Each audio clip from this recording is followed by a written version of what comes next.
আপনি ঋণ খেলাপিকে নমিনেশন কেন দিবেন? ডাবল নাগরিকত্ব যার, ডাবল নাগরিকত্ব মানে তার any time he can live, কোনো কিচ্ছু লাগবে না, আপনার রাত্রেবেলা চলে গেলাম, জাস্ট টিকিট পেলেই হবে। টিকিট কোনো বিষয় না, টিকিট আপনি কিনবেন, এক্সপায়ার হলে কিচ্ছু আসা যায় না এদের। কারণ এই হাজার হাজার কোটি টাকার ঋণ খেলাপি, এতে এভরিডে একটা করে টিকিট নষ্ট হলে কি হয়? কিচ্ছু যায় না। আমরাও তো জার্নি করি, একটা করে টিকিট এভরিডে নষ্ট হলে কি হয়? কিছুই হবে। এক বছরে 365 লাখ টাকা যাবে, নয় 730 কোটি টাকা, 30 লক্ষ টাকা যাবে, 7 কোটি, আমি তো হাজার কোটি টাকার ডিফল্টার।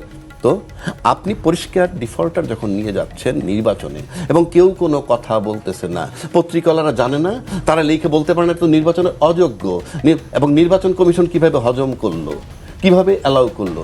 2, চিবিয়ে চিবিয়ে দায়িত্বশীল বহু লোক এই টকশোতে এসে বলছে যে বিশ্ববিদ্যালয়ের নির্বাচনের ফলাফল জাতীয় পর্যায়ে কোনো ইম্প্যাক্ট হয় না। তো আপনি নির্বাচন কমিশন কি জন্য চিঠি দিলেন যে আগামী জাতীয় সংসদ নির্বাচনের আগে অন্য কোনো নির্বাচন হতে পারবে না? ওইখানে কি আপনার এসপি লাগতো? ওইখানে আপনার ইউএনও লাগতো? আপনার টিএনও লাগতো? আপনি বন্ধ করলেন কেন? কার ইশারায়, কার ইঙ্গিতে? তার মানে কি? এবং সেখানে চিঠিতে কি বলছেন উনি বলছেন যে জাতীয় পর্যায়ের নির্বাচন, সংসদ নির্বাচন এবং গণভোটের কার্যক্রমের উপরে যাতে প্রভাব বিস্তার না করে সেই জন্য বন্ধ করছেন। তার মানে ওই নির্বাচনের ইম্প্যাক্ট আছে।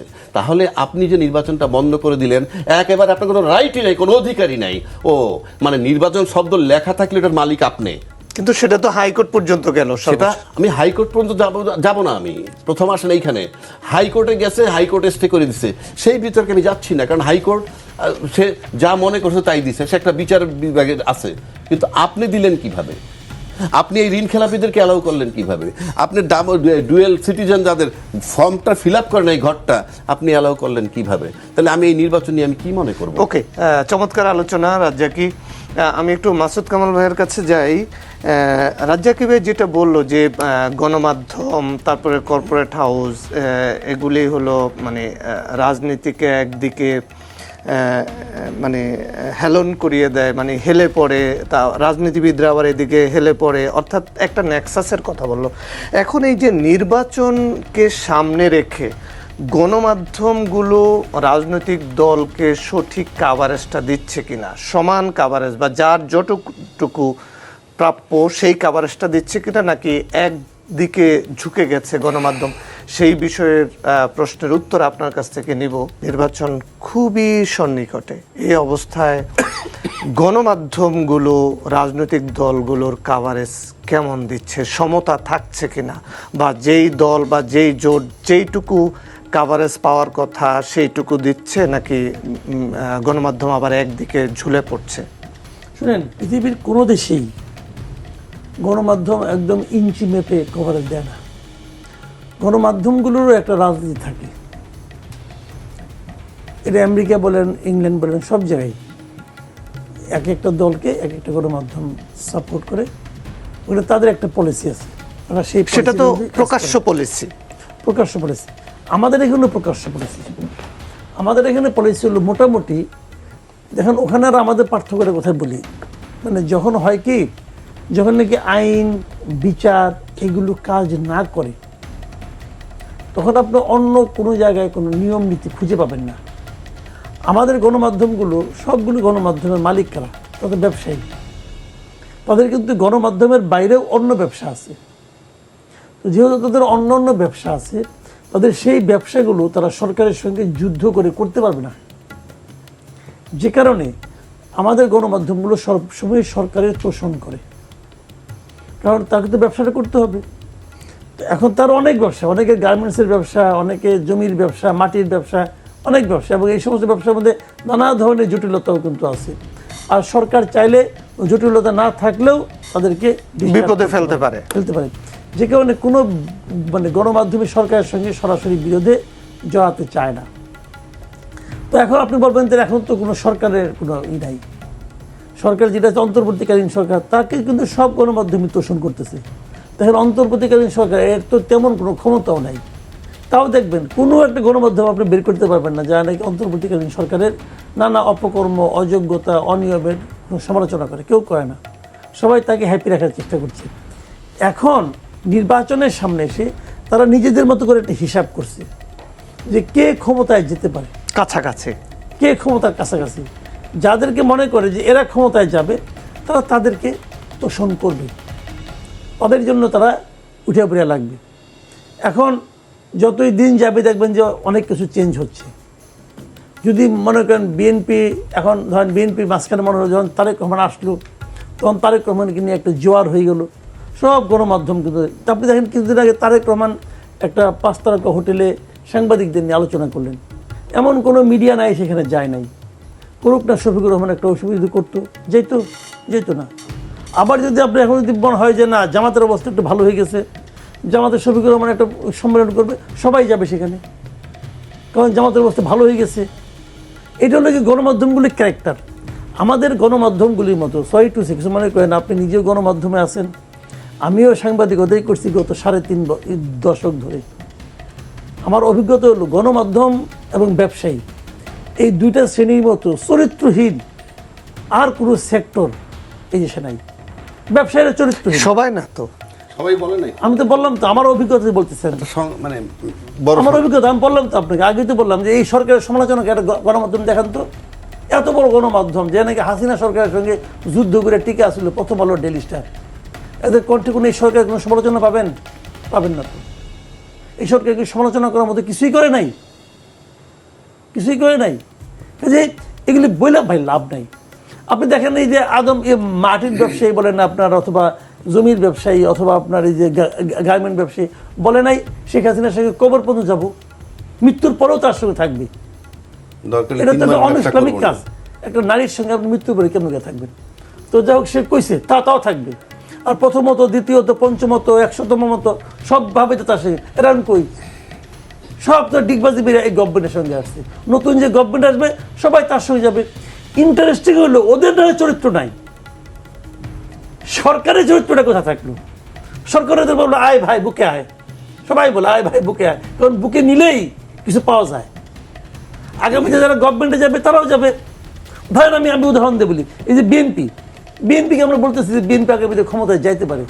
বসুন্ধরায় বিএনপির লোকজন নাই, বিএনপিকে টিকা রাখার জন্য বসুন্ধরায় বিএনপি তার লোকজন করে বসায় নাই, সাংবাদিকদের দিয়ে বসাইছে। বিএনপি লাইনে যারা সাংবাদিক নেতা, মূল নেতা, এই যে কাদের গনি চৌধুরী, গিয়াসউদ্দিন রিমন, এই যে হাসান হাফিজ, এগুলি বিএনপির লোক না? এগুলি নিয়ে বসুন্ধরা বসায় না, বসুন্ধরাকে টিকা রাখার জন্য। তারেক রহমান জানে না এগুলো? জানে, কারণ তাদের কাছে, এই বিএনপির কাছেও বসুন্ধরা তারা চায়। কিন্তু এই অভিযোগ তো জামাতের বিরুদ্ধেও আছে, যে জামাতের লোকজন ভাই সবার বিরুদ্ধে, আমি তো বলছি একার বিরুদ্ধে নাই, সবার বিরুদ্ধে আছে। যেই দিন সরকারের পতন হয়েছে অগাস্টে, গত বছর 24 আগস্টে, সেই দিনই সব টিভির আলিকারা, সব মিডিয়ার মাথায় যে নিয়ে বিএনপি এবং জামাতের সাংবাদিকের যে বসে নাই, এটা কি যোগ্যতার কারণে বসছে নাকি দলীয় পরিচয় বসছে? বলেন আপনি, দলীয় পরিচয় বসছে। সিম্পল ভাই, মিডিয়াগুলো, মিডিয়ার মালিক যেখানে না বসছে, মিডিয়ার মালিকরা ডাকছে, ভাই আসেন। মালিকরা যে হাতে পায়ে ধরে বসাইছে, আপনার সঙ্গে জামাতের সম্পর্ক ভালো না, আচ্ছা ভাই আপনি আসেন। আবার সম্পাদক হন, আপনার সঙ্গে বিএনপির সম্পর্ক ভালো না, ভাই আপনি আসেন, আমার প্রতিষ্ঠানটারে বাঁচান। কেন? তার মানে আমি বললাম যে মিডিয়া পরিষ্কার কথায় এরা এবং ব্যবসায়ী, এদের ভাই কোনো চরিত্র নাই আমাদের দেশের। এখন আপনি বলবেন সব না, হ্যাঁ সব না, একজন, ওই একজনকে খুঁজে বাই করেন, দেখবেন যে আগামী গভর্নমেন্ট আবার সেও গেছে একই লাইনে। ওকে, মাসুদ কামাল ভাই, আপনাকে যদি আমি সম্পূরক প্রশ্ন করতে চাই, যে নির্বাচনের মাঠে আমরা দেখলাম যে বিএনপির যারা প্রার্থী আছে নিজ দলের, তাদের বাইরে আবার স্বতন্ত্র, নিজ দলের স্বতন্ত্র প্রার্থীরা, যাদেরকে আবার কোথাও বিএনপি বহিষ্কার করেছে, তারা নির্বাচন করছে, তারপরে তাদের প্রতিপক্ষ নির্বাচন করছে।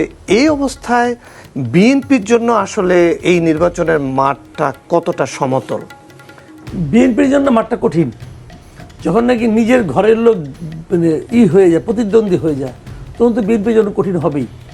এবং এই লোকগুলি তো বিএনপির ছায়াতেই ছিল না, এরা বিএনপির জন্য ক্ষতিকর, এবং এরা বিএনপিকে একটা বিপদে ফেলাবে, কোনো সন্দেহ নেই। ভোট তো কমবে না। তা আমার কথা হলো কি, দেখেন বিএনপির শীর্ষ যে নেতৃত্ব, উনিও তো দেশের বাইরে ছিলেন। যারা স্থানীয়ভাবে যারা ছিলেন সেন্ট্রাল কমিটি, তারা কি করছেন? তারা তো এই গ্রুপিংকে নার্সিং করছেন। তারা এই সমস্ত গ্রুপ পাল্টা গ্রুপকে নার্সিং করছে রে ভাই। বিএনপি থেকে ভাই আপনি এতদিন ধরে সাংবাদিক, আমার চেয়ে আপনি ভালো জানেন ভাই, এতদিন ধরে সাংবাদিকতা করেন জানেন না? এক ভাইয়ের এক গ্রুপ, অমুক ভাইয়ের এক গ্রুপ, তমুক ভাইয়ের এক গ্রুপ, কোন ভাইয়ের গ্রুপ নাই? বিএনপিতে একজন লোককে জিজ্ঞেস করেন, গ্রামে যায় জিজ্ঞেস করে, এই তুমি কি করো? বিএনপি করো? তুমি কোন ভাইয়ের পলিটিক্স করো? বিএনপি কিন্তু ভাই আছে, এবার ওই ভাইয়ের পলিটিক্স করলে আপনার সুবিধা হবে। তো ভাই এটা তো চলছে, এরা তো এরা করছে, এগুলো এরা করেন, এরাই করছে। তারেক রহমান তো আমি মনে করি তার মতো অসহায় লিডার তো নাই বাংলাদেশে। সে আইসা তো কইতেছে এটা কই এসে পড়লাম, এক একজন এক এক গ্রুপিং করতেছে, করে না? যেখানে যেখানে বিদ্রোহী হয়েছে, আপনি একটা কথা বলেন, একটা বিএনপির লোক বিদ্রোহী হয়েছে কেন? কারণ সে জানে যে আমি ধানের শীষের দাবিদার ছিলাম, আমাকে দেয় নাই আরেকজন দিচ্ছে, ভালো কথা। কিন্তু আমি আবার এটাও জানি ধানের শীষ ছাড়াও আমি ফাইট করতে পারবো। তো যে লোক ধানের শীষ ছাড়াও ফাইট করতে পারবে বলে ভাবে, সে ধানের শীষ পাইলে কি করতো? অনেক ভালো করতো। তো এই লোকটাকে আপনি চিনতে পারলেন না কেন? এই বিদ্রোহীটাকে আপনি কন্ট্রোল করতে পারলেন না কেন? অথবা কার কথায়, কার প্ররোচনায় আপনি কম প্রয়োজনীয় অথবা কম জনপ্রিয় একজন লোককে নমিনেশন দিলেন? কেন দিলেন? এটা খুঁজে বের করেন। আমি তো মনে করি বিএনপির হাইকমান্ডের উচিত হবে যে কোন ব্যক্তিকে নমিনেশন দেওয়া হয়েছে, কার রিকোয়েস্টে, এটাকে তালিকা তৈরি করা। যেগুলো যেগুলি ফেল করবে ওইগুলিকে যার রিকোয়েস্টে দেওয়া হয়েছে তারই দল থেকে বের করে দেওয়া। জি, ধন্যবাদ আপনাকে। আবু হেনা রাজ্জাকি, এক সময় বলা হতো যে জামাত একদমই একটা সংগঠিত শক্তি, তারা একদম কেন্দ্র থেকে যা বলে মাঠ পর্যায়ে তাই শুনে। এইবার আমরা কিছু ব্যতিক্রম দেখলাম যে কোথাও কোথাও তাদের প্রার্থী, মানে নিজ দলের প্রার্থীদেরকে নমিনেশন না দিয়ে জোটের প্রার্থীদেরকে নমিনেশন দেওয়া হয়েছে এবং তাদেরকে তালাবদ্ধ করে রাখা হয়েছে। এখন এই অবস্থা তালাবদ্ধ কাদের? জামাতের মানে সিলেটে হয়েছে, মানে আপনার জামাত ওখানে তার জোটের একজনকে দিছে, জামাতের যিনি প্রার্থী তাকে তাদের সমর্থকরা তালাবদ্ধ করে রাখছে যাতে প্রত্যাহার না করতে পারে। তারপরে তাদের জোটে আবার দুর্বল দলের প্রার্থীরাও আছে। এই অবস্থায় মানে জামাতের এই নির্বাচনের মাঠটাই বা কি মনে করছেন? ধন্যবাদ আপনাকে এবং মাসুদ কামাল ভাইরে। আসলে আমরা অতীত জরিপ যদি দেখি, অতীত মানে ভোটের জরিপটা, তাহলে টপে আছে আওয়ামী লীগ আর বিএনপি। অতীত জরিপ, আমি অ্যাট প্রেজেন্ট বলছি না, অ্যাট প্রেজেন্টের মাঠের সিনারি আমরা জানি না, আর একটা ভোট হইলে বুঝবো। বাট প্রচলিত যে কথা আছে তাতে সবাই বলে যে জামাতের ভোট আগের চেয়ে বেড়েছে। ভোট বাড়া এক জিনিস, আর তাদের দলে লোক যোগ দেওয়া আর এক জিনিস। জামাত সিভিল মিলিটারি বলতে পারেন, রেজিমেন্টেড, সিস্টেম ফলো করে। এখন সিস্টেম ফলো করলে কতক্ষণ ব্যত্যয় হতে পারে। এই যাকে বললেন যে আটকায় রাখছে যে তুমি উইথড্র করো না, উইথড্র করো না মানে এটা একটা ব্যতিক্রম। তার মানে এখানেও যে অ্যাবসোলিউট একটা নিয়ম কানুন আছে তা না, কিছু ব্যত্যয় ঘটতেছে বা ঘটতে পারে। এখন জামাতের যাদেরকে জোটে নিছে, ইন্টারেস্টিং ব্যাপার আছে এখানে একটা। আপনি বিএনপি জোট একটা, জামাত জোট একটা। আপনি যদি বিএনপি জোটটা চিন্তা করেন তাহলে দেখবেন বিএনপি ছাড়া দলে অন্যান্য যে দলগুলো আছে জোট হিসাবে, তাদের দলের ভোট দুইটা বাসে বললে শেষ হয়ে যায়, মানে ওই দলগুলো। কিন্তু জামাতের সাথে যে জোটগুলো আছে তারা ইসলামী ফোর্স, প্রত্যেকেরই কিছু না কিছু ভোট আছে, সংখ্যা যে পরিমাণই হোক, অন্তত ওই দুই বাস না, কিছু